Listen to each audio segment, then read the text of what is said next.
छत्रपती संभाजीनगरातील गुन्हेगारी, राजकारण, समाजकारण, व्यापार, उद्योग विश्व, समस्या आणि सामान्यावर होणाऱ्या अन्याय सारं काही टिपणारी आणि प्रभावीपणे मांडणारी, शहर आणि जिल्ह्याचे अपडेट मिनिटा-मिनिटाला तुमच्यापर्यंत पोहोचवणारी, 3 लाखाहून अधिक विक्रमी वाचक संख्येची छत्रपती संभाजीनगरची पहिली आणि एकमेव local news website Chhatrapati Sambhajinagar city news.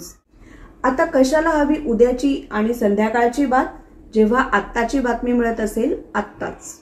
Chhatrapati Sambhajinagar city news वरील बातम्या वाचण्यासाठी आजच भेट द्या www.chhatrapatisambajiнаgarcitynews.com ला किंवा गुगल प्ले स्टोअर वरून ॲप्लिकेशन डाउनलोड करण्यासाठी सर्च करा संभाजीनगर सिटी न्यूज। आमच्या व्हॉट्सअप ग्रुपला जॉईन होण्यासाठी खाली दिलेल्या क्रमांकावर ॲड असा मेसेज करा। आता छत्रपती संभाजीनगरच्या बातम्या कधीही आणि कुठेही।